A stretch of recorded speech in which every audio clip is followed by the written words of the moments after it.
विश्वास 6 गुंड, त्याच्यापैकी 1 नंबरचा गुंड रावण. याला जर 2:15 वाजता घरात घुसून आपटू ज्यानं आणलंय, पंढरपुरातला किती नंबरचा गुंड? मग 1 नंबरच्या गुंडाला होशे गुरुजी जो गुंड मारतो तो किती नंबरचा गुंड असेल? ते टाटरन वायरन चोरणार यायला तर कवा बी हानीन ना ते. इंजिनियर साहेब कवा हानीन ना ते का साधा गुंड आहे का? आणि त्याच्यासारखा चतुर जगात कोण नाही. देव चतुर जाणून या. अहो देवाचा चतुर पाहण्यास पण आमच्या इथे मुंबईला शिकायला होतं, माझ्यासोबतच होतं. मी 7वी शिकलो आणि ते जरासं पुढे गेलं. त्याचं काय झालं ते नाही सांगता येणार आपल्याला, उगं चुकत असते. बा मला एक कळतंय, जिला गौऱ्या लावता येत नाहीत का तिनं धिरडे करायचेच नाही. हो, गौऱ्या लावता येत नाही तिनं धिरडे करणं म्हणजे पिठाचा नाश आहे तो. जिला पिठल्यातले गोळे फुटत नाहीत ती म्हणली मी बासुंदी करते. मी म्हणलं राव दी मंजुळा, तू दुधाचा नाश करशील, तुला कशाला येत नाही? आपल्याला जे येत नाही ते कशाला उगच करायचं उगा आगावपणा. हो, ते आम्ही उन्हाळ्याचे दिवस होतो. देवाला इड म्हणतात काय काय नालायक. काय कळ होतं त्या देवाला? हा तुलाच लय कळतं हरामखोरा. पळीलेलं ताक, काही काही गोष्टी कशा कळण्याच्या भाकरी हाणल्या होत्या आपण. त्या दिवशी 5 पोर बाबांना आम्ही जेवायला होतो, खूप जेवलो. जाऊ दे म्हणलं, आपल्या आवडीचं नाही केलं त्यानं. ते म्हणले तुम्हाला काय केलं? ते म्हणलं आम्हाला कळण्याच्या भाकरी केलं त्या. आधी सांगायचं ना मग म्हणले.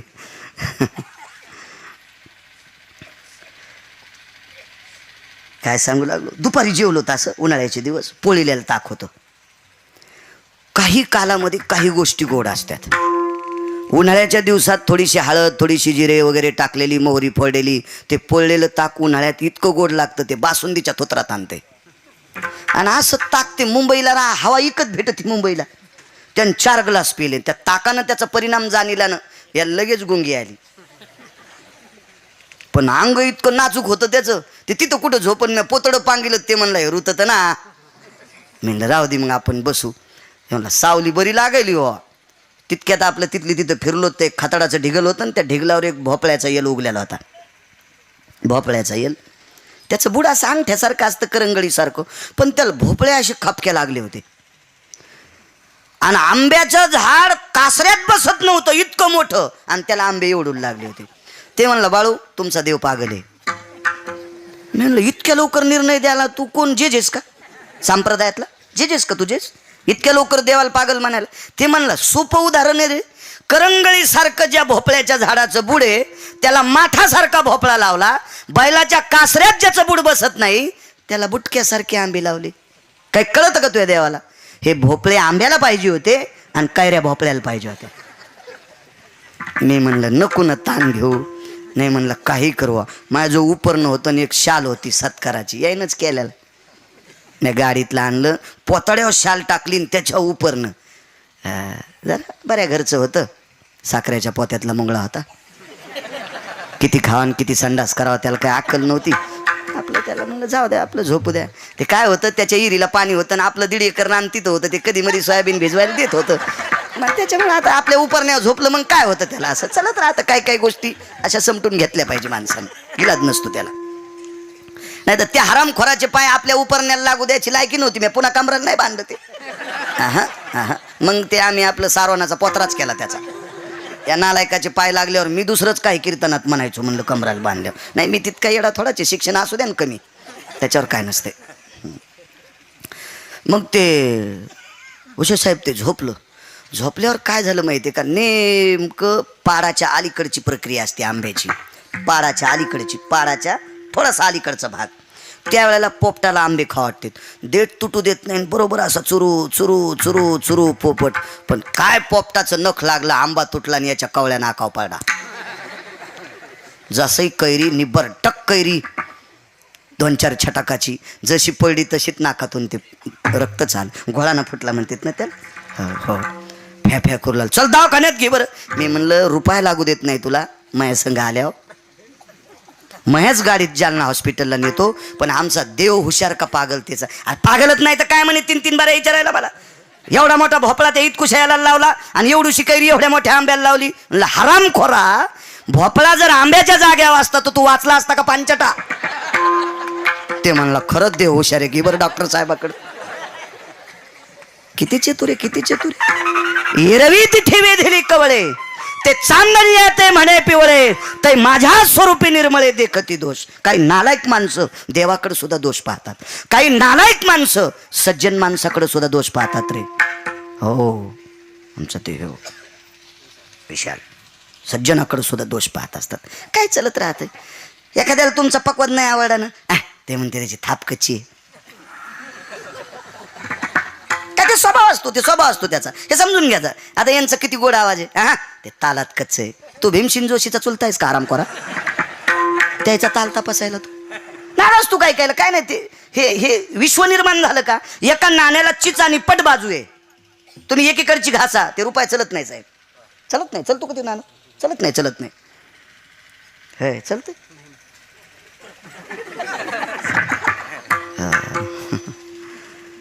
रात्र आणि दिवस, नुसता दिवस असतात किंमत राहिली असती का. नाही नाही नाही नाही. सुख आणि दुःख आहेत, तसे शत्रू आणि मित्र आहेत. चांगल्या माणसाला नालायक माणसाचं कवचच असते. चलत राहते ते. तुम्ही कोण्या क्षेत्रात जा, कोण्या क्षेत्रात जा, तुम्हाला नाव ठेवणारी लोक आहेतच ती. हो. काय सांगू लागलो. मीराबाई मीराबाई मीराबाई.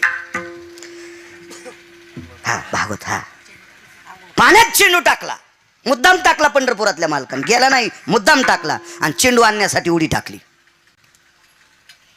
उडी टाकल्याच्या नंतर आतमध्ये पद्मिनी नावाच्या स्त्रिया होत्या, त्या शुहलदीपात राहतात. वाचनात पुराणात गोड प्रसंगाला पद्मिनी नावाच्या स्त्रिया शुहलदीपात राहतात. 7 दीप आहेत. कौच शाल्व पलवंगा जांबुदीपे स्ततेव जहा मृत्युर्लोकास्ततेव जम जांबुदीपं प्रविष्टयः जगदानंद गंधपतये नारायणो अधिष्ठिता यत्पुनिताय सर्वानां इंदुतटे भयजयः एति आपांपति निरान भयजयो मृत्युर्सारस्ततेव च दक्षिणाधिपतयं जायं जांबुदीपं स्ततेव च. जिथं माणसं मरतात त्याला जम्बूदीप म्हणतात.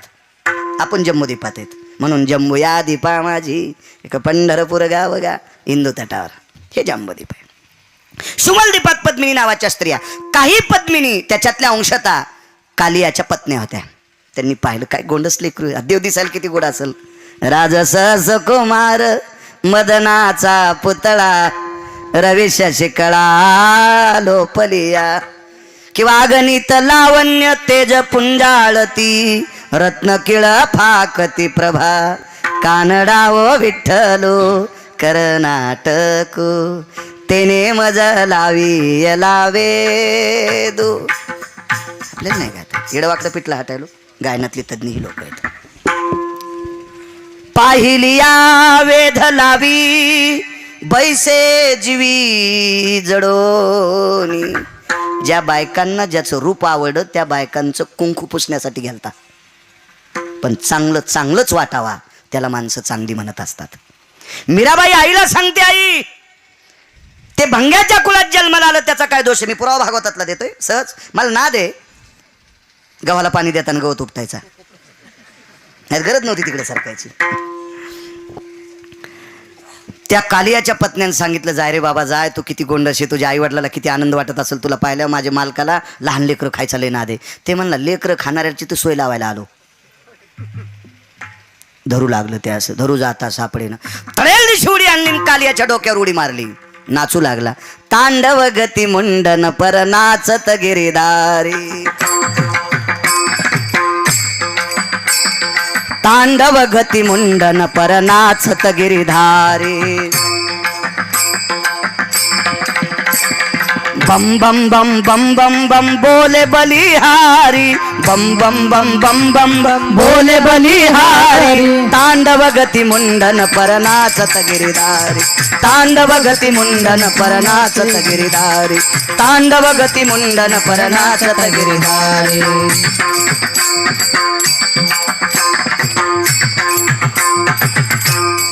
तांडव गती मुंडन पर नाचत गिरिधारी. तांडव नृत्य केलं कालियाच्या डोक्यात. हे रक्तच तोंडातून आलं. कालिया म्हणला, इतका काऊन दुश्मन झालास रे. ते सरपाड म्हणलं, इतकं काय तुझ्या घरात पाणी घातलं आम्ही.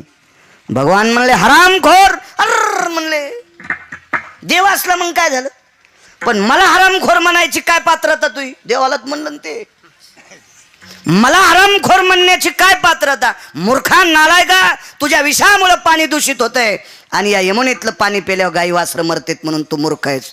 शब्द वापस घे देवा. इतकं रगील होतं ते. घे वापस देवा शब्द. भगवान म्हणले का? एक लक्षात ठेवा, मी विष टाकल्याच्या नंतर पाणी दूषित होतं याबद्दल दुमत नाही, पण मला सर्पाच्या योनीला कोणी जन्माला घातलं? भगवान म्हणले मी. सापाला दात कोणी दिले? भगवान म्हणले मी. सापाच्या दातात विष कोणी टाकलं? भगवान म्हणले मी. मग तेरा तुझको अर्पण, हे तेरा तुझको अर्पण, क्या लागे मेरा. ओम जय जगदीश हरे. कालिया म्हणे देवा सर्प नालायक आहेत, विषारी आहेत, पण आम्हाला जन्माला कोणी घातलं? मग तू. आमचा काय दोष आहे देवा? आम्हाला हरणाच्या जन्माला घालायचं असतंच, आम्हाला गाईच्या जन्माला घालायचं असतं, आम्हाला अजून कोणाच्या जन्माला घालायचं असतंच, म्हणजे सापाच्या का घातलं? मीराबाई सांगतात आईला, आई हा त्याचा दोष आहे का? तो त्या कुळात जन्माला आला, तू का असं करते? माझ्या पैठणमधल्या मालकांनी भर कडकडत्या उन्हात एक बाई धुणं धुण्यासाठी गेली, पण पाठीमागून लेकरू आलं. धुणं धुणी एका रस्त्यांवरी गेली आणि ती वाळवंटात लेकरू खाली गेलं. रडत असणाऱ्या एका शूद्राच्या लेकराला दुपारची संध्या आटपून त्याला कडेवर घेतलं. त्या काळात ते भेद मिटीला, ते शांतीब्रह्म एकनाथ महाराज, त्यापैकी मीराबाई एक. मीराबाईनं सांगितलं आई हा दोष काढून टाक. त्याच्या पुढचा ऐका काय सांगू संतांचे उपकार. जोपर्यंत मीराबाईनं दिलेला लाडू हे पोरग खात होतं तोपर्यंत याच्या अंतःकरणात मीराबाईकडे बघत असताना माय हा शब्द निघत होता, मोठी माय. पण हे थोडं मोठं झालं, लाडूही बंद झाले, याचे विचारही बदलले. कालांतरानं एके दिवशी एक उत्सव होता तो जगदंबेचा, आणि त्या उत्सवाकरता जगदंबेच्या दर्शनाकरता मीराबाई आई जगदंबेच्या दर्शनाकरता चालल्यात. जय जगदंबे पूर्ण कदंबे, तू आदी माया जगदंबा, भवानी कुलस्वामिनी अंबा. जय जय भवानी मनरमणी, माता पुरवासिनी, 14 भुवनाची स्वामिनी, महिषासुरमर्दिनी. जय जय भवानी. नेसुनी पाटाव पिवळा हार मिरवितो गळा, कंठी गरसोळा वरमोत्याची माळा, हृदये वेलतसे. जय जय भवानी मनरमणी, माता पुरवासिनी, 14 भुवनाची स्वामिनी, महिषासुरमर्दिनी. जय जय भवानी. जगदंबेच्या दर्शनाकरता निघाले. तारुण्याचं टोक आहे, विशी वलांडलेला मुलगा आहे, आणि मीराबाईकडे बघितल्याच्या नंतर त्याच्या अंतःकरणातला साहेब काम शिजला, काम होतो आला. आणि आईला म्हणला आई पोरगी कोणी ग? बाळ्या, जी तुला लहानपणी लाडू देत होते का ती मोठी माय ती असती कुठं? हे आई, माझी इच्छा आहे त्यासोबत लग्न करण्याची. तोंडच फोडीन पांढऱ्या पायाच्या. लायकी आहे का नालाय का तुझी? राजकन्या आहे ती, 5,500 एकर जमीन आहे, तुझ्यासोबत लग्न कसं करीन? 6 गोष्टी बरोबरीच्या लागतात. एक जण विमानात बसलो, ते हैदराबादला निघाला औरंगाबादहून, आणि विमानतळावरून एक जण म्हणला मी त्याच्या आधी सायकलीवर हैदराबादला जातो. हो, बदनापूरच्या वड्यात मेलं तर तिथंच त्याचा 13वा झाला. तो कवा जाशील सुमळ्या हैदराबादला? बरोबरी लागते ना, बरोबरी लागते, बरोबरी. बंदुकीवाल्यासोबत काठीवाल्याने युद्ध करावं का? काठीवाला म्हणला एका टपक्यातच मारतो, बंदुकीवाला म्हणला नाही इकडं, बटन दाबल्या फुसकून मेलं. आवाजच झाला नाही, तिला सायलेन्सर लावलेलं होतं, टोपकून मेलं, टोपकून. नसतं विरोध करता येत ब्या. अशा 19 गोष्टी पण मी 6 सांगतोय, बजाले 2-3. प्रेम हे काही मर्यादा असती, कोणी कोणासोबत कसं तुला आवडते म्हणजे कसं शक्य आहे ते नाही. एक लक्षात ठेवाय, आजपासून 9 दिवसात तिच्यासोबत लग्न झालं तर ठीक, अन्यथा 10व्या दिवशी सकाळी देहत्याग करणार. काय सांगू आता संतांचे उपकार. देहत्याग करणार म्हणे, मरणार मी. आई होती ती, असू द्या नालायक, पण शेवटी आई होती ना. तिला वाटत नव्हतं यानं नालायक वागावं, पण हा वागतोय. पण शेवटी ती आई आहे, तिचं अंतःकरण त्याच्यासाठी तुटत होतं. रोज महिला उचलायला. गेल्या 2-3 दिवसापासून मीराबाई बघत होत्या, मावशी काम करतात पण तुमचा चेहरा कसा काळवण लाव? काही नाही मालकीनबाई. नाही मावशी सांगा, तुम्ही सांगा. भिताडाच्या कानोशाला घेतलं आणि साध्वी मीराबाईने विचारलं, मावशी एक बोलू का तुम्हाला? माझे आई बाबा तिकडे आहेत, तुम्ही आणि मी दोघेच आहोत. मी तुम्हाला मावशी म्हणते. सांगा ना नेमकं काय झालं, काय झालं? ऐका ना मालकीनबाई, जी गोष्ट पोटात आहे ती गोष्ट माझं अंग जाळते, जी गोष्ट माझ्या पोटात आहे ती गोष्ट माझं अंग जाळते, पण जी गोष्ट माझ्या जिभेवाट बाहेर पडेल ती गोष्ट आमचं घर जाळून टाकेल. कारण माझ्या मुखारविंदातून जी वाक्य पडायचंय हे तुमच्या कानावर पडल्याच्या नंतर तुमचे बाबा आमचं घर दुपारा पेटून देतील, आणि हे पोटात ठेवल्याच्या नंतर माझं अंतकरण जळतंय. का अंतकरण जळतंय? 10व्या दिवशी पोरग मारणार आहे याच्याकरता अंतकरण जळते. आणि तोंडातून सांगितलं तर आम्हा सगळ्यांना तुमचे बाबा जाळतील याच्याकरता सांगत नाही. मीराबाईनं अभयतो भाकम स्ततेवचा, भाक म्हणजे विश्वास, अभय दिलं. जे काय असेल ते सांगून टाका, काहीच नाही मालकीनबाई. ज्या मुलाला तुम्ही लाडू देत होतात त्यानं आता तो मोठा झालाय आणि तुम्ही जगदंबेच्या दर्शनाला जात असताना तुम्हाला पाहिलंय आणि तुमच्यासोबत लग्न करण्याची इच्छा झाली. किती चांगली गोष्ट आहे. मीराबाई म्हणाल्या किती चांगली गोष्ट आहे, किती चांगली गोष्ट आहे. काय गोंडस आहे तुमचा मुलगा. तुमच्या मुलासारखा जर मला पती भेटला तर मी किती भाग्यवान आहे. त्या बाईच्या सगळ्या कॅशिटी बंद झाल्या. मग पोरग भंग्याचं पोरग आहे, महिला उचलणाराचं पोरग, 5,500 एकर जमीन, ज्या माऊलीसोबत जगाचा मालक नृत्य करतोय. आता मीराबाई ह्या वरून वरून बोलल्या. मीराबाईनं लग्न एकाच व्यक्तीशी केलं, वरिले सावळे परब्रह्म. एक पुरावा सापडला होता, तसे 1-2 पुरावे येतं. मीराबाईचा रुखवत 250 हत्तीवर आलता.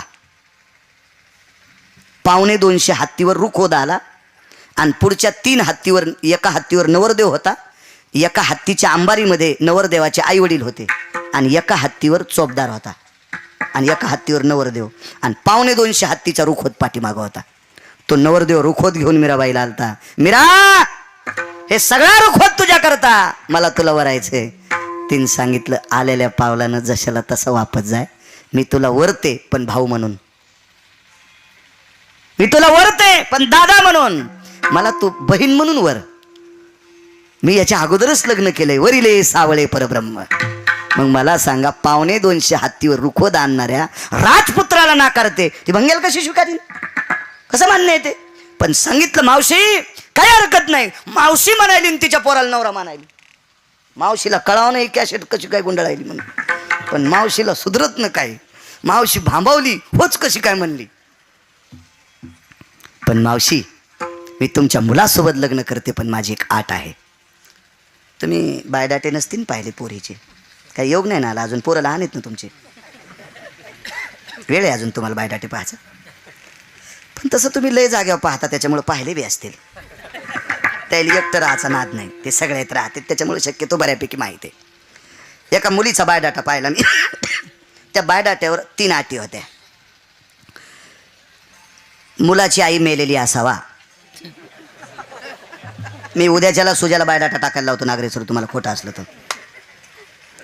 मुलाची आई मेलेली असावा, मुलाचे वडील धडधाकट असावा, त्याने आमच्या पुढं गध्यासारखं काम करावा, कोणी जरी विचारलं कोण येतं आम्ही यांचे नौकर सांगावा, आणि 3रा मुद्दा, पुण्या मुंबईला घर असावा, जमीन भरपूर असावा, त्या जमिनीतला हुरडा आम्हाला मुंबईला यावा.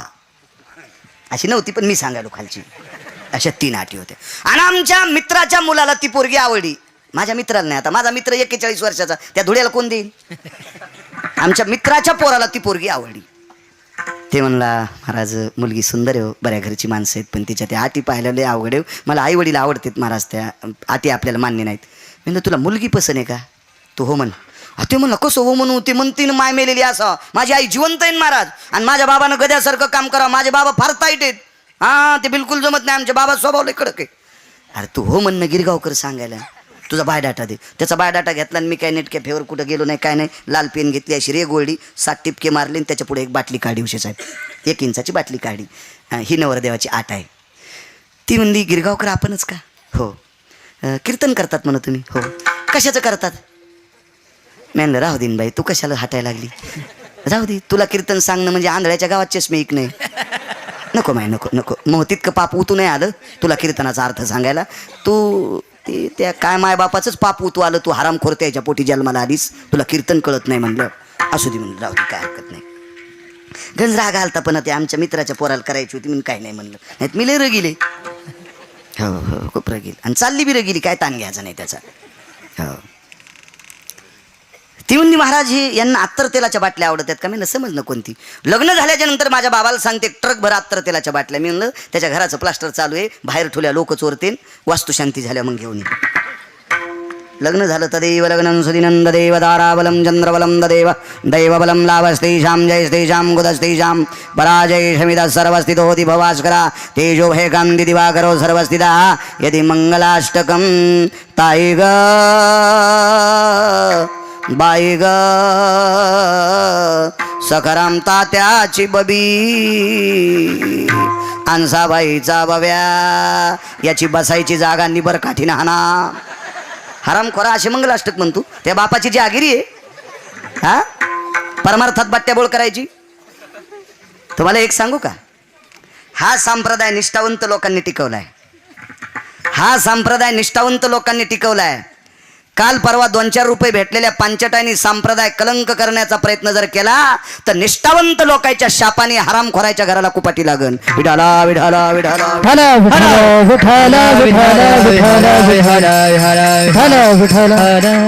तुम्हाला वाईट बघण्यासाठी नाना प्रकारचे स्टेज आहेत. तुम्हाला वाईट बघण्यासाठी विश्वात नाना प्रकारचे स्टेज आहेत. या स्टेजवर फक्त चांगलंच बघा. कीर्तन चांग कीर्तन चांग कीर्तन चांग कीर्तन चांग कीर्तन चांग कीर्तन चांग कीर्तन चांग कीर्तन चांग होय अंग हरि रूप होय अंग हरि रूप होय अंग हरि रूप होय अंग हरि रूप होय अंग हरि रूप होय अंग हरि रूप. कीर्तन चांग कीर्तन चांग होय अंग हरि रूप होय अंग हरि रूप होय अंग हरि रूप. कीर्तन चांग कीर्तन चांग होय अंग हरि रूप होय अंग हरि रूप होय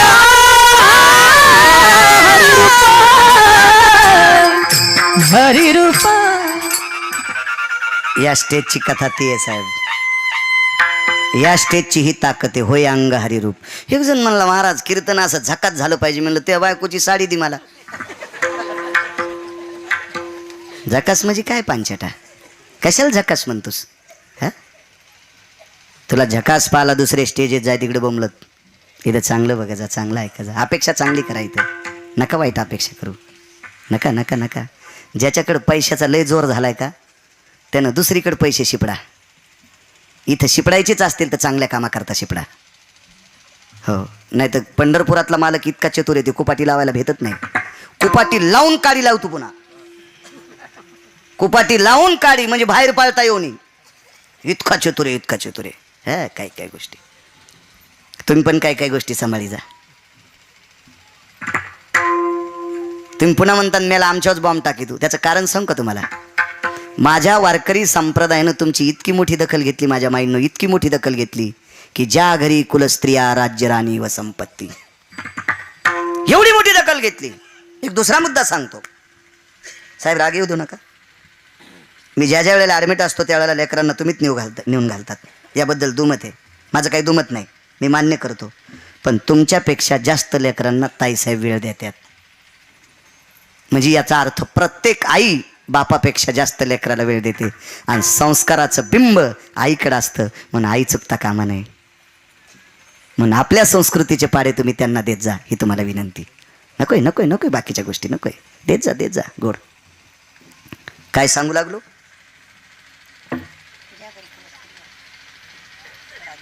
हो,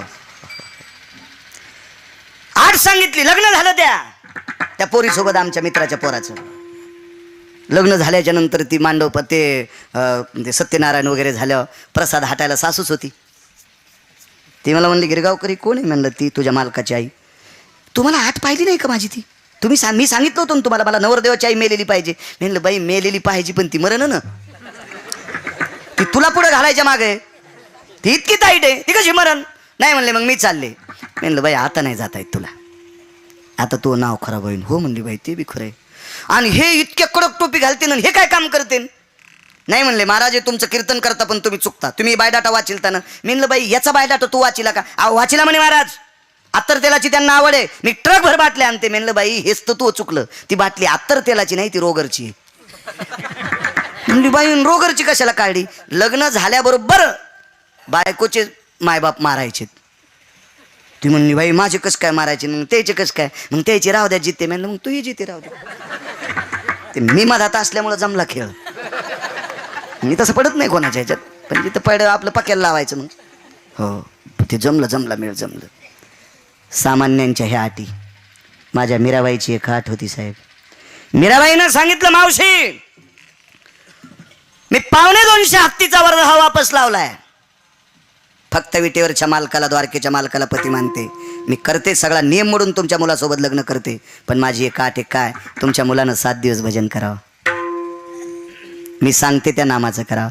नामने स्थिता भय गोविंद या नाम, नामने स्थिता भय गोविंद ना, मेद्य क्रतो भय सकल स्थिताया, द्वापारेचे येणी कृती जन, वृष्णेर भयाता ते नामान मुग्धायाने मुग्धा भया भय जय स्थित, जाश्वनीलाय ते पराभासाया कृती भाषा भय जय स्थित, उद्धारे ताना ते मोक्ष गत्वाना ती क्रिया भया भय संग परो. या नामाचं अनुष्ठान करायचं 7 दिवस. ते पोरग म्हणलं माझ्यासोबत लग्न करायला तयार आहे ना, मरुस्तर भजन करतो. ते म्हणले मरुस्तर परुस्तर गप्पा आणू नको, फक्त 7 दिवस एका जागेवर बसायचं. 8व्या दिवशी मी सुवर्ण कमळाची माळच घेऊन येते. 7 दिवस भजन आटपलं. 8व्या दिवशी आई समोर होती. त्या मुलाच्या डोळ्यातून पाणी आलं ना आईचे पाय धरले. माय मला एकच देऊन टाक, ज्या मीराबाई ज्या जागेवर भजन करतात का ती जागा सारवायचं काम मला देऊन टाक. लग्नाची हवाच गेली हवा निघून. लग्नाची हवा निघून गेली. ज्या ठिकाणी मीराबाई भजन करतात ती जागा सारवायचं काम मला देऊन टाक. 2.5 वर्ष जागा सारिली. 2.5 वर्षाच्या नंतर मेवाडमध्ये जी गंगा होती, 349 गंगा भारतात आहेत, 2734 उपगंगा नद्या भारतात आहेत. त्याच्यापैकी एक मेवाड प्रांतातली गंगा, त्या गंगेचं पाणी आणून हे ती जागा सारवायचा. 2.5 वर्षाच्या नंतर घागर पाण्यात बुडिली. द्वारकेतले मालक आले, मनगट धरलं. कोण? पाहिलं तर जगाचा बाप आहे. खडखडाटून मिठी मारली. भगवान तुम्ही? हो. भंग्याचा मुलगा आहे मी. हो रे, पण एका निष्ठावंत भजन करणाऱ्या बाईचं घर सारितोस. काय इच्छा आहे? आता येणं जाणं संपवा. विटेवरच्या मालकानं 2 पार्षद बोलिले. सुंदो उपसुंदो भयस्थिताम पार्षदो पुष्पकारूढोस्तते वच. 14 विमानापैकी 1 विमान आमंत्रित केलं. पार्षद बोलिले आणि भंग्याचं पोरग त्या विमानात टाकलं. कोण्या विमानात? ज्या विमानानं गोपीचंद राजानं आपल्या मैनावती नावाच्या आईला स्वर्गात नेलं त्याच विमानात भंग्याचं पोरग बसलं. ताकद कोणाची साहेब? मीराबाई नावाच्या संतांची. काय सांगू आता संताचे उपकार, काय सांगू आता संताचे उपकार, काय सांगू आता संताचे उपकार, सांगू आता संताचे उपकार. मज निरंतर जागविती, मज निरंतर जागविती, मज निरंतर जागविती. काय सांगू आता संताचे उपकार, काय सांगू आता संताचे उपकार, काय सांगू आता संताचे उपकार, काय सांगू आता संताचे उपकार. मज निरंतर जागविती, मज निरंतर जागविती, मज निरंतर जागविती, मज निरंतर जागविते. काय द्यावे त्यासी भावे उतराई, काय द्यावे त्यासी भावे उतराई, काय द्यावे त्यासी भावे उतराई, काय द्यावे त्यासी भावे उतराई, काय द्यावे त्यासी भावे उतराई,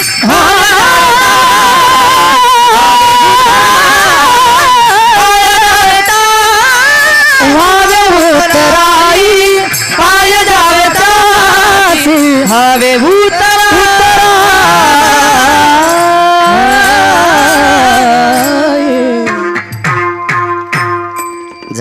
मग आपला हा? तुम्ही म्हणाले का रवींद्र उशे साहेब म्हणाले? एक पुरावा सांगतो, एक पुरावा. जाऊ द्या, 10 मिनिटं घेतो. इतकी सुंदर मुलगी माझ्या माईंनं तुमच्यातली, इतकी सुंदर मुलगी, इतकी सुंदर मुलगी. फक्त ती कुळात एका जन्माली वारांगणेच्या. तिचा काय दोष आहे? आईचं नाविन्य मातीत गेलं हे तिच्या लक्षात आलं. तिनं आपला जीव सांभाळला. चारित्र्य सांभाळी जा. या देशाच्या 2 गोष्टी झाकलेल्या असावा. या देशाची संपत्ती झाकलेली असावा आणि या देशाची ओरिजिनल संपत्ती देशाची स्त्री आहे, तिनं सर्व अंग झाकलेला असावा. साहेब आपल्याकडे किती पैसे झाल्यावर डायरीच्या पुढून ठेवा? हो इंजिनियर साहेब, हुशे गुरुजी, आपले कैलासराव. आता जर 1 लाख रुपये असे पुढून ठेवले ह्याच रस्त्याने जर गेले तर कशी पूजा करते? यदि तन्नो पुष्पादिहि माल्यादिनी सुगंधिनी वय प्रभो यदम सप कहाणी. अर्थ झाकलेला असावा आणि देशाची स्त्री पूर्ण अंगाने झाकलेली असावा. त्या स्त्रीला किंमत आहे. डोकं भरून पदर घेणारी, असू द्या कपडे कुठले पण. हल्लीचे जरी पोशाख असतील, इथपर्यंत असं. परवाला एका भागवतकाराचे त्याच्या बायकोचे फोटो मग गोव्यातले पाहिले. गळ्यात शपथ, सकाळच्या बाळ्या मरण मी जर खोटं बोलत असेल तर. त्याच्या बायकोलाही बरमुडा होता आणि त्यालाही बरमुडा होता. तिला टी शर्ट होतं आणि यालाही टी शर्ट होतं. यांचं भागवत जर कोणी लाईत असेल तर त्या गावाला कुपाटी लागन. आपलं उद्या बंद पडलं, तुम्हाला नाही पटलं तर जाऊ द्या. पंढरपुरातल्या मालकानं आपल्याला पाईप दिलाय साहेब, त्याच्यामुळे काय गरज नाही. बायको एक हे, लेकरं 2च आहेत. लय मोठा काही ताण नाही. ती पुन्हा कपडे धुती मस्त पदशीर, आपलं मरुस्तर पुरते. तुम्हाला 30 गाव पाठवायला 36 गाव, काय ताण नाही. काय आदर्श घ्यायचा आहे हराम खोरायचा? काय आदर्श घ्यायचा मला सांगा ना तुम्ही. अहो माणसाच्या डोळ्यात धूळ टाकणं नाही, ही विटेवरच्या मालकाच्या अंगावर फेकलेली घाण आहे. त्याला कशी सहन होईल? नाही सहन होत, नाही सहन होत, नाही सहन होत. आवडंबरीचं नृत्य करणाऱ्या बाईची पोरगी. आवडंबरीला आत्ताचं नाव आहे तमाशा. आवडंबरीचं नृत्य करणाऱ्या बाईची पोरगी कुलवान, कुलवान, सिलवान, चारित्र्यवान. चारित्र्य कोणाच्या बापाची जहागिरी नाही. सौंदर्य चारित्र्य विशिष्ट प्रकारच्या जातीची जहागिरी नाही, अद्याप नाही. सांगुलपणा हा प्रत्येकाकडे आहे देवाने टाकलेला. तिने विचार केला आईचं जीवन मातीत गेलं, आपलं जीवन सांभाळावं. आणि जीवन सांभाळण्याची तपश्चर्या वाढली आणि तिला ज्ञानोबराय भेटले. धन्य कानो पात्रा आजे झाले भाग्याची, भेटी ज्ञान देवाची म्हणून या. आपलं शील सांभाळलं, चारित्र्य सांभाळलं, या चारित्र्याचं पुण्य उतू आलं. उतू आला हा शब्द तुम्हाला कठीण वाटत असेल, पण उचंबळलं ते पुण्य आणि त्या पुण्याच्या बळावर ज्ञानोबरायची भेट झाली. पंढरपुरातला मालक दाखिला आणि पंढरपुरातल्या मालकाने संतांनी आपल्याकडे पाठवली म्हणून बायको साहेब डाव्या हातात धरली. पंढरपुरातल्या मालकानी लक्ष्मी डाव्या हातात धरली. वामांगी रखुमाई दिशे दिव्य शोभा डाव्या हातात धरली आणि आवडंबरीचं नृत्य करणाऱ्या बाईची पोरगी उजव्या हाताला धरली. कानोपात्रा उजव्या हाताला दफन केली. तिचं दर्शन घेतल्याशिवाय मग दर्शन नाही आणि माझं दर्शन घेतल्याशिवाय लक्ष्मीचं दर्शन नाही. लक्ष्मीचं माझं आधी नाही, आधी कानोपात्रेचं दर्शन. कृपा कोणाची? ज्ञानोबरायची. काय सांगू आता संताचे उपकार, काय सांगू आता संताचे उपकार, काय सांगू आता संतांचे उपकार, काय सांगू आता संताचे उपकार. माझं निरंतर जागविते, माझं निरंतर जागविते, माझं निरंतर जागविते. काय सांगू आता संतांचे उपकार. माझं निरंतर जागविते, माझं निरंतर जागविते. काय सांगू आता संतांचे उपकार. माझं निरंतर जागविते, माझं निरंतर जागविते, जागविते, जागविते, जागविते. सोमनाथ कुठे गेलाय? तिकडे बसलो होते. बस बस बस बस. तू तिकडे गेल्यावर मेळ जमलाय जर साहेब. दादालाही चालू आहे येऊन, म्हणजे याच्यातला बरं. तुम्ही असं कोणीकडे नका काड्या खाली जाऊ. मी याच्यातला चालू म्हणायलो. हो.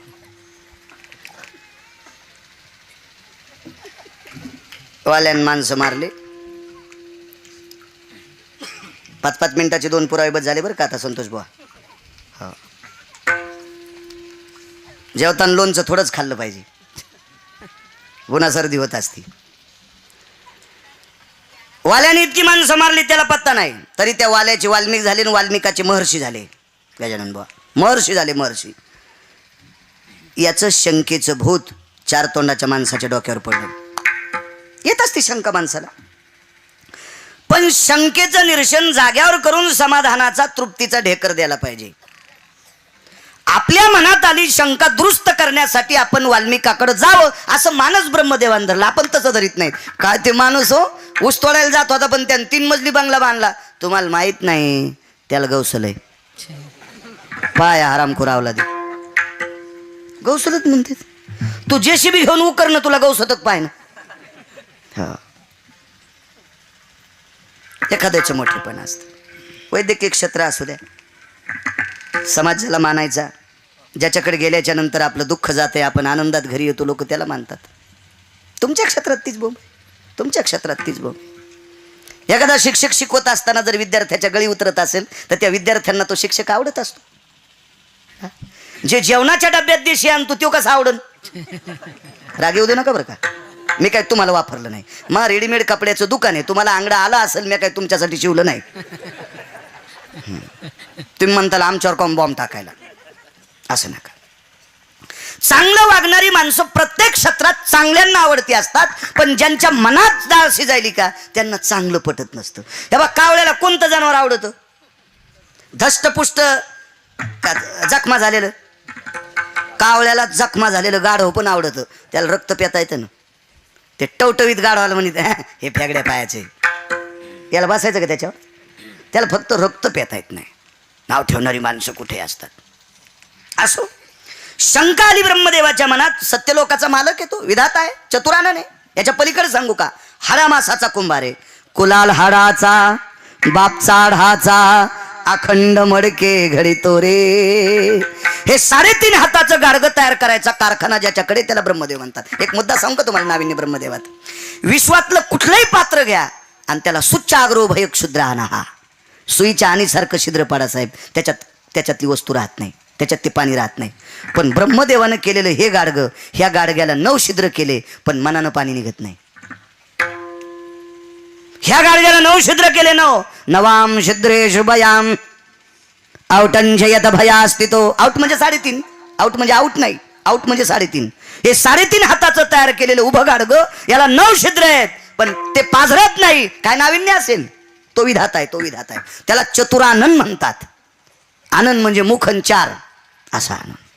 परमेष्ठी विधाता या सृष्टीचा रचत आहे. त्याच्या मनात शंका आली. वाल्याचा वाल्मिक, वाल्मिकाचे महर्षी झाले. यानं लिहिलेलं जसेल तसा जगाचा मालक वागतोय. आपण जगाला निर्माण करतो. आपली काय परिस्थिती? गेले खाले. प्रणाम म्हणले, प्रणाम. काय काम आहे? काय नाही म्हणले, एकांतात बोलायचे. ठीक आहे म्हणले, बोलू आपण एकांतात. मागच्या घरात गेले. घर म्हणजे पर्णकुटी. त्या पर्णकुटीत बसले आणि ब्रह्मदेवानं विचारलं, आपण माणसं किती मारले? नाही सांगता येणार म्हणले, नाही सांगता येणार. नाही नाही नाही. ब्रह्मदेव म्हणले, रामायण करतं लय सांगायले. एक माणूस मारल्याच्या नंतर मोरीसारखा खडा रानात टाकला बरं का. वाल्मिक म्हणले ते खोटे. मी किती मारले मलाच पता नाही, तर बाळूल कसे सांगता येतील गिरगावच्या? त्याला कुठे आकडा सापडा? ते एडपटवानी बोलतो म्हणले बाळू, त्याच काय खरं नाही. ब्रह्मदेवानं सांगितलं, बरं कसे माणसं मारले? ते म्हणला, मी पागल आहे का बिन पैशावाले मारायला? महाराज किती मारले? ते म्हणला, जास्त मोठाले पाकिट घेणारच मारले.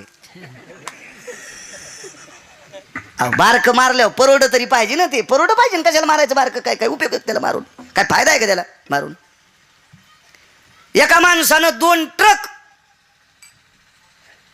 लाकडं चारकात घातली, कप भर पण नाही रस पाडा. आणि एकानं 2च लाकडं चारकात घातले तर 2 ग्लास रस निघ. काऊन? 2 बिस्लाऱ्या रस निघला. ते लाकडं ऊसाचे होते. यानं 2 ट्रक घातले पण एरंडाचे घातले.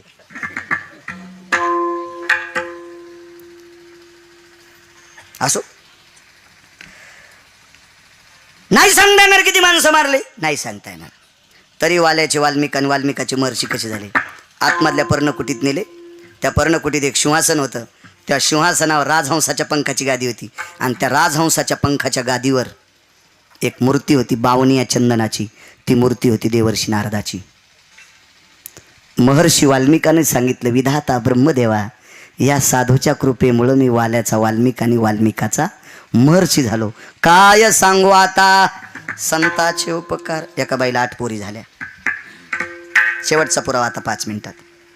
डॉक्टर साहेब, एखाद्या स्त्रीला मुलगा होणं मुलगी होणं हे तिचा दोष नाही, तिच्या नवऱ्याचा दोष आहे नाही, डॉक्टरचा दोष आहे. मा 7 वर्ष झालं त्या मेल्या डॉक्टरकडे चालले पण पोरीच व्हाल्यात. असं काहून येडेवाणी करायली. डॉक्टरकडे इंजेक्शनच नाही पोरग व्हायचं आहे का डॉक्टर साहेब? ते नाही नाही नाही, मुलगी व्हायचं नाही आणि मुलगा व्हायचं सुद्धा नाही. एक दुसरा मुद्दा सांगू का? गोरं व्हायचं नाही आणि काळं व्हायचं पण नाही. हातात आहे का कोणाच्या? नाही. मला सांगा, जर साहेब तुमच्याकडे इंजेक्शन असतं तर या भारतात सावळ्या रंगाचे घोंगडीवाणी माणसं झाले असते का? नाही नाही, आपल्या हातात नाही. हे कोणाकडे माहिती? त्या विधात्याकडे, रचत्याकडे. उलट कधी कधी जर नामदेवरायाचा अभंग पाहिला तर त्या प्राप्तीनं होईल. उदकदाने सदा सुखी अन्नदाने दृढायोसे ज्ञानदाने ब्राह्मणपण वस्त्रदाने सुंदरपण. मागं पुढं म्हणतोय, मागं पुढं. मंदिरदाने भुवन पालकी सुपरिमळो उपचार. हे काही काही गोष्टी. ऐशा दानाच्या पंगती वेगळाल्या सांगो किती. एखाद्या रे लक्ष्मीपती विष्णुदास नामा म्हणे. ह्या काही पंगती आहेत दानाच्या. याच्यातून काही लाभ झाला तर असेल पण औषध नाही.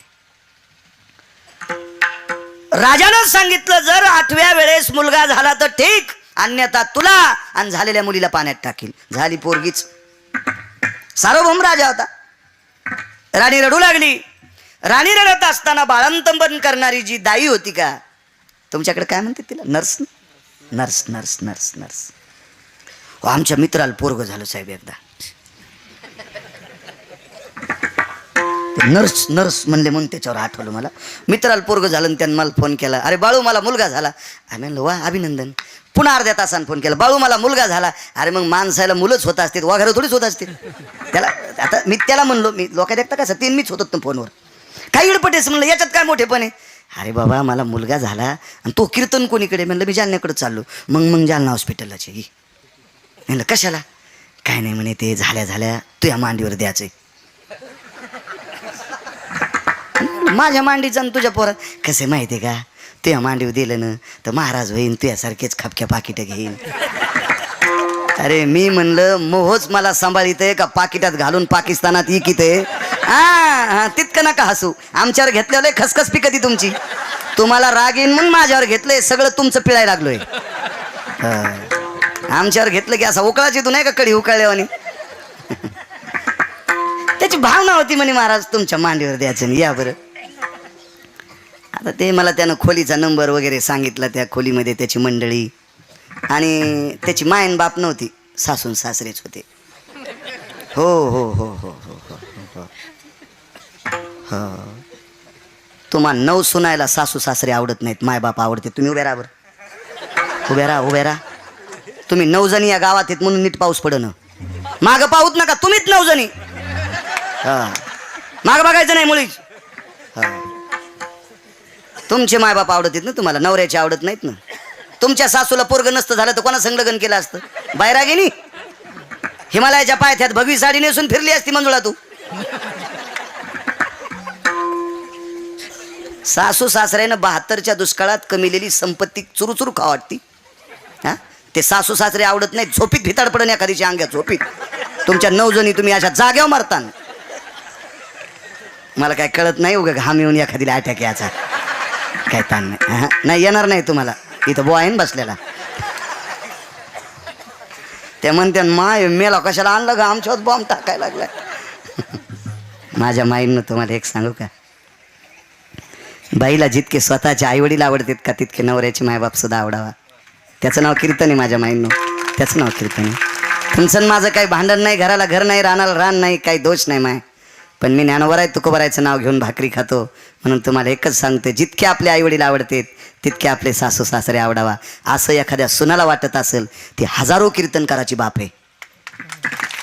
आणि कीर्तन ऐकून जरी तिला सासू सासरे आवडत नसतील तर तिनं 4-5 हजार कीर्तनकार असे चिरून बी खाल्ले गोबीवानी. तर काही फरक नाही, काही फरक नाही. इथं बसलेले पण सांगतो मायबाप आवड जा. मी काल सोहळ्यावरून आलतो ना, सोहळ्यावरून आल्यावर ॲडमिट होतो. पाकोणील कीर्तनाला गेलतो, तशीच ती ही लावून सी लावून मी बघत होतो. उगच बघायचं. ते माधव सर होते माझ्यासोबत. मी म्हणलं अरे सर कुठं जात असतील हो? ते म्हणले लेकरं सोडायला. मी याला विचारलं इतका वेळ कसं काय? ते म्हणले येताना आईला आणि बाबाला भेटून येते. आज एका डॉक्टर साहेबांचा वाढदिवस होता. परवा मी पंढरपूरकडे कीर्तनाला गेलो. आई वडिलाचा एक प्रसंग सांगितला. जिल्हा ताब्यात आहे त्या माणसाच्या, जिल्हा ताब्यात आहे. मी मगाशी सांगितलं गुरुजीला, जिल्हा ताब्यात आहे. नरिणी भांगे अण्णा सुद्धा भेटले. ज्यांच्याकडे एका पिक्चरची शूटिंग झाली ती त्यांच्या घरी, ते सुद्धा भेटले. मला त्यांना भेटायसाठी आनंद एक वाटला. त्यांच्याकडे केळीचं उत्पादन फार होते म्हणून मला माहिती घ्यायची होती म्हणून भेटलो त्यांना. एक अंबिका कॉलेजचे चेअरमन भेटले. आपल्या महाराष्ट्राच्या मातीमध्ये 4थ्या क्रमांकानं आरएसएसचं काम करते ती सुद्धा व्यक्ती भेटली. आणि जिल्हा व्यक्तीच्या ताब्यात आहे ती व्यक्ती भेटली. प्रसंग ऐकला आणि बाजूला गेलो होत. म्हणले महाराज एक दुःख आहे हो, 7 दिवस काटेकोरपणानं ड्युटी करतो, रविवारी सुट्टी असते. पण रविवारी सुट्टी असल्यावर आईवडील दणकट आहेत, गावाकडे जातो. 90 एकर 92 एकर जमीन आहे. पण आईवडिलाच्या भेटीला गेले की बायको तिथून आल्या म्हणते 7 दिवस समाजासाठी आणि रविवार मायबापासाठी, आमच्यासाठी लेकरासाठी काय समजून घ्यायला तयार नाही. बायको ट्रिपल एम ए तरी पण समजून घेत नाही. किती शोकांतिक आहे या महाराष्ट्रात, त्या मातीत. आईवडिलांना बोलल्याच्या नंतर ज्या बाईला जर दुःख वाटत असेल तर तिला बाई कशी म्हणता येईल? नका तुमच्यात हे विष पेरू नका, नका पेरू नका. फार मोठी ताकद असते आईवडिलांची. काय काबाड कष्ट केले तर आपल्यासाठी कल्पना करा. इथं बसलेल्या सगळ्या म्हाताऱ्या माणसांना माहिती आहे 72च्या दुष्काळात मिलू खाल्ले, आंबाड्या खाल्ल्या, बरबडे खाल्ले, भाजीचे पिळे खाल्ले. पण आपल्या पोटच्या लेकरासाठी त्यांनी संपत्त्या टिकून ठेवल्यात. आपल्या पोटच्या लेकरासाठी त्यांनी जमिनी टिकून ठेवल्या. 72च्या दुष्काळात ज्या मायबापांनी आपल्यासाठी प्रॉपर्ट्या टिकवल्यात त्या मायबापांना मरताना आनंदाने श्वास सोडू द्या. लाखो सत्य केल्याचं पुण्य तुम्हाला प्राप्त होईल. लाखो. आई वडिलाला त्रास देणाऱ्यांनी आमचे कीर्तन ऐकून काय फायदा होणार आहे तुम्हाला? काय फायदा होऊ शकतो तुम्हाला? काय फायदा होऊ शकतो? काय लाभ नाही त्याच्यात, काय लाभला नाही. आणि एक सांगू का माझ्या माईंनो, ही सगळी होळी तुमच्यापासून पेटते. ही सगळी होळी तुमच्यापासून पेटू दे. तुम्हाला गिरगावच्या बाळूची शपथ आहे, त्या होळीमध्ये कापूर टाकायचं काम करू नका माझ्या माईंनो, करू नका. तुम्ही फार मोठे आहात. माझ्या संप्रदायानं तुमची दखल घेतली. एक सांगू का तुम्हाला, त्रेतायुगात एक पोरगी वाट लावली. डॉक्टर साहेब एक पोरगी वाट लावली. ती पोरगी होती जगाची बालकीन. तिचं नाव होतं सीता. राजा जनकाचं दर्शन घेतलं, हृदयाशी डोकं लावलं, जनक राजा रडू लागले.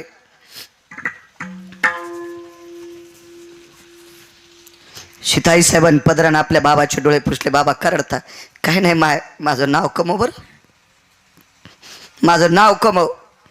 काही बोललं नाही. ते बाप होता, काही बोललं नाही. आईचं दर्शन घेतलं. आई रडीन हृदयाशी डोकं लावलं. आईनं सांगितलं सीते आमचं नाव कमव. ती म्हणली आई बाबाचा स्वभाव थोडा तापडे, नाव कमवण्याचा मला अर्थ कळाला नाही. तू आई आहेस सांग ना मला. बाई आमचं नाव कमव याचा अर्थ एकच आहे, जितकं प्रेम तू माझ्यावर आणि तुझ्या बाबावर करतेस त्याच्या कोटीपटीनं प्रेम राजा दशरथावर आणि कौशल्यावर कर. ज्या दिवशी दशरथ राजाकडे आणि कौशल्याकडे प्रेम करत असताना तुझ्या अंतकरणात पाप येईल त्या दिवशी राजा जनक आणि तुझी आई मेलेला निरोप तुला येईल. अशी शिकवणारी मायबाप असावा, अशी शिकवणारी मायबाप असावा मुलीला. कोणते मायबाप? लग्नातच कढई देऊन टाकली, 2च तोंडन खिचडीन बोंड. नकोय नकोय नकोय नकोय. ह्या भारतातला विशुद्धपणा नकोय तो. नकोय नकोय. फार मोठं नाविन्य. मी स्पेअर पार्टच्या दुकानावर होतो डॉक्टर साहेब कामाला, औरंगाबादला, सोमनाथ ऑटोमोबाईल्स. तो यात नावाचं होतं रे ते. पुढे ते चिकलठाणला होता अलीकडं. 3.25 वर्ष ड्युटी केली मी तिथं. 520 रुपये महिन्यानं नोकरी केली. बेरिंग विकायला चाललो होतो नगरला. येरोळच्या लेण्या पाहाला 2 आखुड्याच्या देवाली माणसं आलते. 2 माणसं होते. मग एक बाई होती. मला नंतर कळालं ही बाईमध्ये. पण दोघायला आखुड्याच्या देवाला मला वाटलं हे माणसंच असतील. आणि केस दोघायचे बी ते लालसर होते, गव्हाळ रंगाचे केस होते. आपली मेन कापडावानी त्वचा घ्यायच्या त्याची. आपल्यावानी अशी कणखर त्वचा नव्हती, मेन कापडावानी होती अशी. एक म्हातारी एकादशीचा दिवस नवऱ्याला शेंगदाणे फोडून देत होती फराळ करायला. त्याचा फोटो काढा म्हणलं. का काढा? त्याचा गाईड होता.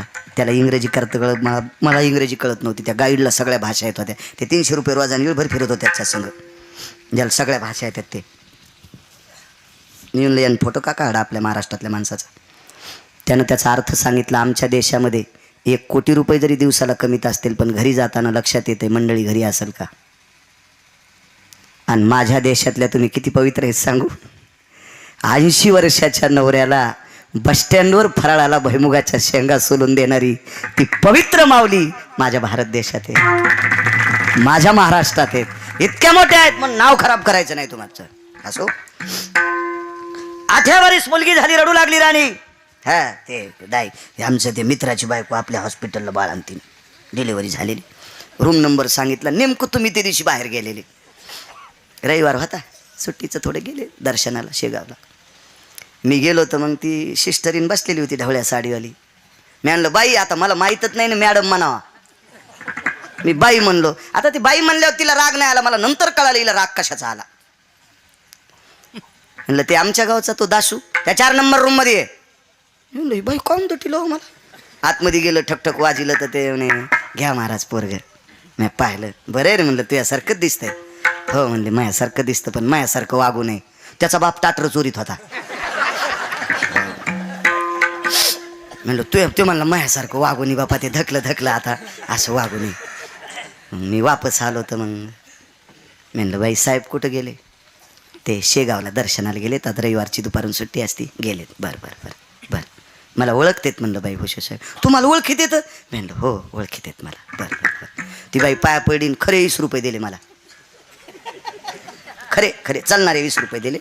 महाराज आता इथं काय नाही, पण वाटाने एखादी पाण्याची बॉटल घ्या प्या. पाया पडी. म्हणलं बाई मग अशी कसं काय वसकल्या. महाराज तुमचा राग नाही हो, ते तुमच्या मित्राची बायको बाळंतीन झाली म्हणून मला राग आला. म्हणलं त्याचं काय राग आहे, इथं होतच असतात बाळंतीनं.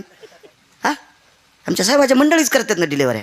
ते सगळं झालं, पण त्या तुमच्या मित्राच्या बायकोची बाळंतपण करताना मी अंगठी हरपली. म्हणलं थांब. म्हणलं दाश्या पोरग घे बरं इकडं घे पोरग, इकडं घे. ते पोरग घेतल्यावर त्याच्या मुठी उकलल्या तर त्याच्यात अंगठी शिस्टरनीची गवसली. मी म्हणलं दाश्या तू या पोरानं झाल्या सिस्टरनीची अंगठी चोरली तर हे जिल्हा परिषद सदस्य केल्यावर गाव इकिन रे. विठाला.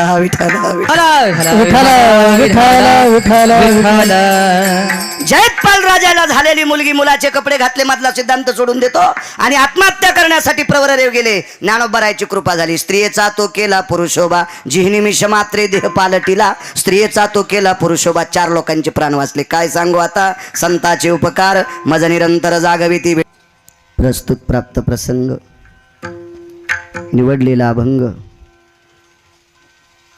श्रीमंत श्री जगद्गुरु तुकोबराय यांचा प्राप्त प्रसंगी निवडलेला अभंग. विठाला.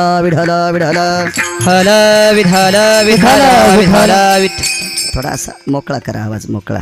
त्याचा इको वगैरे थोडा कमी करा, मोकळा करा मोकळा. प्राप्त प्रसंगी निवडलेला अभंग माझ्या श्रीमंत श्री जगद्गुरु तुकोबराय यांचा आहे. या अभंगाद्वारे माझे देहूतील मालक श्रीमंत श्री जगद्गुरु तुकोबराय संतांचे उपकार प्रतिपादित करतात. या विश्वाच्या पाठीवर सर्वात मोठी टोकाची उपकार कोणाची असतील तर ती संतांची आहेत. माझ्या वाचनामध्ये बऱ्यापैकी उपकारांची यादी आली. खूप काही उपकार आहेत, खूप काही. समोर असणारं हे झाड आहे, ह्या झाडाचे सुद्धा एक उपकार आहेत. नित्याम तरुयाम भवेनाम घ्राणमेव च ततस्तियानाम श्वासां प्ररेक भयस्थितुः. जीवसृष्टीला जगण्यासाठी श्वास अत्यंत गरजेचा आहे. ते ऑक्सिजन देण्याचं काम झाड करते. म्हणून त्या झाडाचे सुद्धा आपल्यावर उपकार आहेत.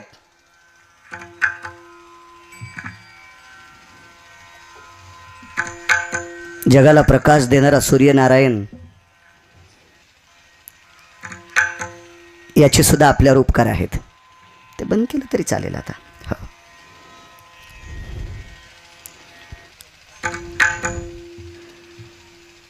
त्याचा जर प्रकाश नाही पडला ना त्या दिनपती मालकाचा, तर विश्वातली एकही दळणवळण क्रिया चालणार नाही. हे उपकार सूर्यनारायणाचे आहेत. निशापती ज्याला आपण चंद्र म्हणतो, त्याचे पण उपकार आहेत. जाबाली नावाच्या आणि मार्कंडे नावाच्या साधूंनी 2 प्रबंध केले 18 श्लोकाचे. चंद्राच्या प्रकाशाशिवाय विश्वातलं कुठलाही वृक्ष, तो आंब्याचा असेल, तो चिंचेचा असेल, तो वडाचा असेल, तो पिंपळाचा असेल, ते कापसाचं झाड असेल, ते तुरीचं झाड असेल, ते सोयाबीनचं झाड असेल, चंद्राच्या प्रकाशाशिवाय फलित होत नाही. इतकी त्याच्या प्रकाशात ताकद आहे. माणसांसाठी एकदा त्याचा अमृत आहे, ती कोजाग्रती पौर्णिमा. चंद्रामृत तृप्ती पारणेच कोरा, भ्रमरासे चारा सुगंधाचा. एक कविता होती आम्हाला. त्या चंद्राचे उपकार आहेत, पण त्याशी निशा या अवशा भयो, त्याच्यासाठी एक आमोश आहे, म्हणून संतांच्या उपकाराच्या यादीत नाहीत. भगवान सूर्यनारायणाच्या प्रकाशाचे उपकार आहेत, पण कधी कधी त्याचा प्रकाश पोषक, चैत्राच्या मासामध्ये अपोषक. संतांच्या यादीत येऊ शकत नाही ते उपकार. मधल्या याद्या सोडून देतो. त्याच्यानंतर पंढरपुरातल्या मालकाचे उपकार आहेत, काशीतल्या मालकांचे उपकार आहेत, भगवान शिवजीचे उपकार आहेत, माझ्या विटेवरच्या मालकाचे उपकार आहेत. पण या दोघांचे उपकार सुद्धा संतांच्या यादीत नाहीत. का नाहीत? हे उपकार करत असताना यांच्या अंतःकरणामध्ये सुद्धा शंकेची खिचडी शिजती. देवाच्या मनात सुद्धा शंकेची खिचडी शिजती, डाळ शिजती. ते कोणावरही उपकार करत नाहीत. भक्ता राखे पाया पाशी, भक्ता राखे पाया पाशी, भक्ता राखे पाया पाशी, भक्ता राखे पाया पाशी. दुर्जनासी संहारे, दुर्जनासी संहारे, दुर्जनासी संहारे, दुर्जनासी संहारे, दुर्जनासी संहारे. भक्ता राखे पाया पाशी, दुर्जनासी संहारी, दुर्जनासी संहारी, दुर्जनासी संहारे. पाया पाची, दुर्जनासी संहारी, दुर्जनासी संहारी.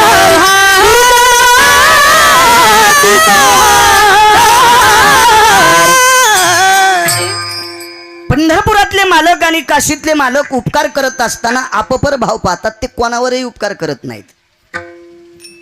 देवानं जो उपकार केलाय का, तो फक्त भक्तावच केलाय. थोडासा कडक करा, कडक करा, सहज बोलले ऐकायला जावा. जसा मृदंगाचा केलाय तसा.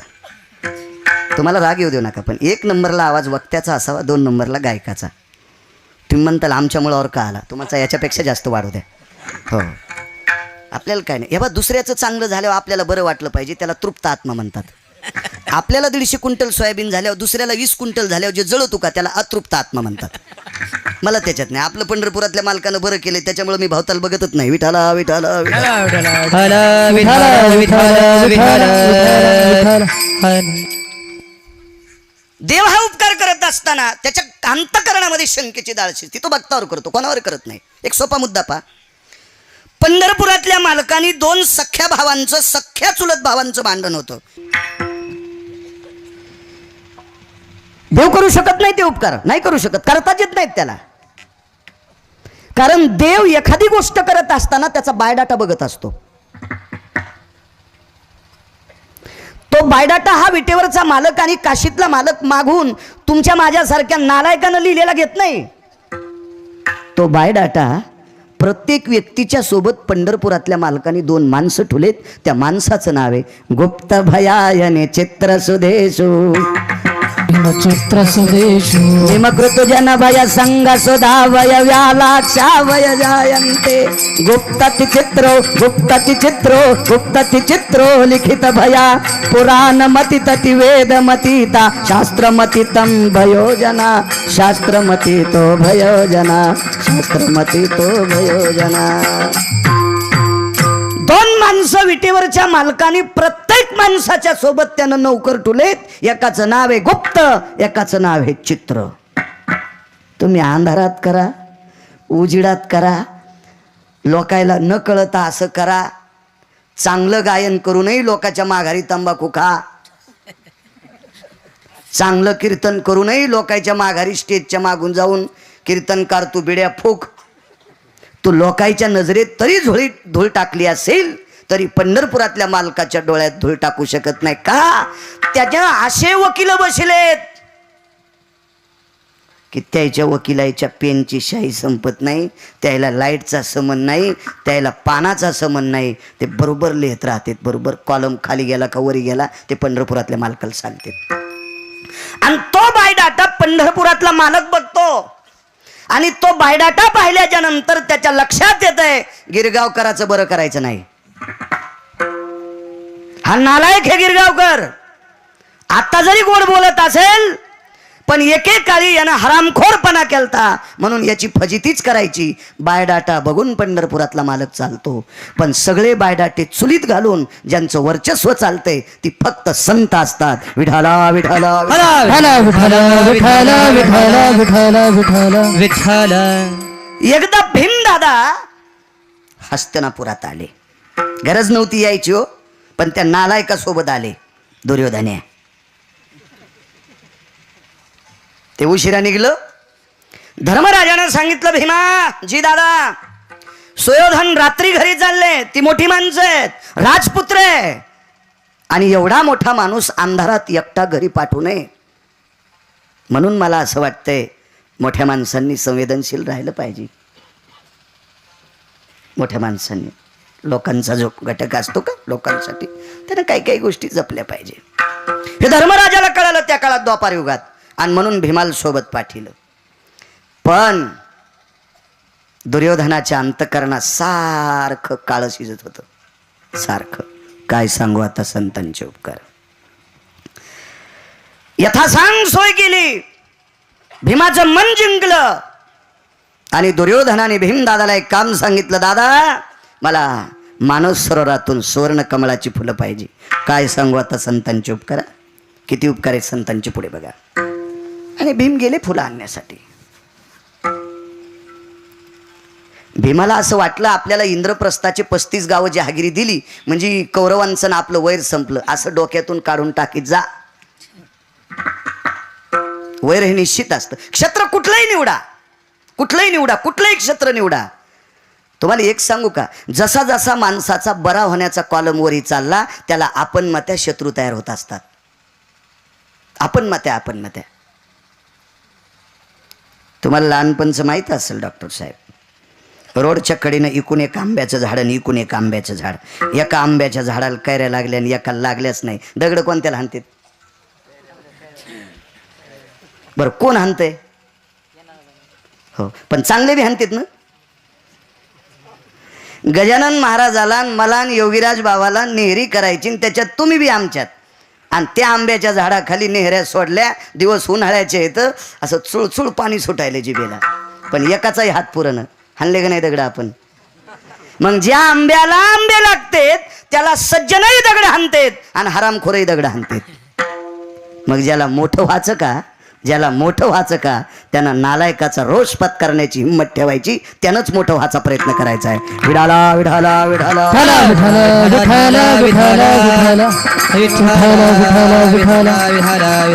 ती पांडव आहेत. 35 गावाची इंद्रप्रस्थाची जहागिरी दिली. पांडवांच्या लक्षात आला आता विरोध संपला असेल, पण नाही. अत्यंत काळी डाळ शिजत होती. त्यानं मानस सरोवरावर फुलं आणण्यासाठी पाठवलं. त्याला माहीत होतं त्या हरामखोर दुर्योधनाला की तिथं एक ओरिजिनल हा शब्द इंग्रजी आहे, निष्ठावंत शब्द, निष्ठावंत संन्यासी तिथं अनुष्ठान करत आहे. त्या संन्याशाचं नाव होतं मारुतीराय. मारुतीरायचं अनुष्ठान म्हणजे तुमच्या आमच्यासारखी ताना पाणी आमको तमक हे मांडा ते मांडा, इनमखा मांडा, क्रिया मांडा, वृत्ती मांडा, भय मांडा, इनमखा मांडा, असं काही नव्हतं. नुसती मांडी घातली आणि विश्वाच्या मालकाचं भजन चालू होतं. आणि भीम फुलं आणायला गेले तर भीमाला वाटलं दुर्योधनानं आपल्याला फुलं आणायला सांगितलेत, निश्चित काहीतरी पूजेसाठी फुलं असतील. मग आपण ह्या कपड्यावर कशाला आणायचे, आपण आंघोळ करू आणि ओल्या कपड्यात सोहळ्यात फुलं नेऊ, असं भीमाच्या लक्षात आलं. सोहळ्यात मग धार दिवशी उडी हाणली. मला वाटतं भीमानं उडी हाणली म्हणजे जुनी माणसं ही रीत मुटका हाणायचे का, मुटका मुटका मुटका. जीनच्या पॅन्टीवाल्यांना का ते डोक्यात घेऊ, तुम्हाला हाणताच येत नाहीत ते मुटके. मागच्या 15 दिवसात आमच्या मित्रानं मुटका हाणला तर पाठीवर पडलं. 3 दिवस झालं त्याची बायको झेंडू बाम लावून शेकायली पाठ त्याची, लय लागत ती पाठीवर पडल्या मुटका. मुटका कशाला म्हणतात माहिती का, इतका गोड मुटका विहिरीत पडावा. त्यावेळेला गाडरं गिडरं काही नव्हती ना, अडथळे नव्हती ना विहिरीत, मोठी असल्यामुळं बाकीचे काही ते लोखंड लावायचं काम पडत नव्हतं. विहिरीच्या कडेला 5-25 माणसं उभं करायचे आणि पोहण्यामध्ये अत्यंत तरबेज माणसानं मुटका मारायचा. विहिरीच्या कडेला जेवढी माणसं उभी आहेत तेवढी भिजली पाहिजे, त्याचं नाव मुटका. असा मुटका भीमानं हाणला. का सांगतो भीमाचं वर्णन, कारण त्याला 9000 नागाचं बळ होतं. बलशाली भीम आहे. मारुतीराय चुंब भिजले, राग आला. ए कोण, भीमानं विचार केलाय, वानर मला कशाला बोलते. माणसानं जायचंच नाही. एक जुनी म्हण होती माझ्या लहानपणी, शेतात बिना बुटा चपलाचं फिरणाऱ्यानं धासकाटाला कसपट समजायचं नाही, अशी एक मन प्रचलित होती. धासकाटाला कसपट समजायचं नाही. बारीकसं धटकट पायाला लागल्यावर इकडे यावंच लागतं जालना हॉस्पिटलला, नाही तर इशिक दिवस ताप येते. माणसं म्हणले काय नाही, हे कसपट घुसलंय, खापक्या बेंड आले कसपटाचं सुमळ्यान, त्याला कसं काय साधं समजितो. अशी जुनी माणसं. काही काही माणसं वरून तपासतात, वरून. आमची इथं एका माणसाला इतकी कडक टोपी घालायचा नाद होता, इतकी कडक टोपी, इतकी कडक टोपी, ऊस साळता येईल इतकी टोपी कडक, आणि बायको 7 बाईच्या मिरच्या तोडायला. कपड्यावर जायचं नाही, वरच्या अंगावर जायचं नाही, कधी कधी आतलं तपासायचं. भीमाच्या लक्षात आलं मी राजपुत्र आहे. सत्ता, संपत्ती आणि तारुण्य 3 गोष्टी एकत्रित आल्या की माणूस पाप करतोय. सत्ता, संपत्ती आणि तारुण्य, याच्यातलं एक बी तंगड मोडू द्या, नीट चल तू रस्त्यानं. भीमाकडे 3 गोष्टी आहेत. 35 गावाची जहागिरी राजकुमार आहे 1, तारुण्य 2 आहे, आणि 9000 नागाचं बळ आहे. त्याच्यामुळे ते काही जुमानीच नको. वानर मला बोलते, दुसरा आवाज द्याला, हे कोण, ते म्हणला तू काम कर. अरे तुरच भीमान सांगितलं तू काम कर.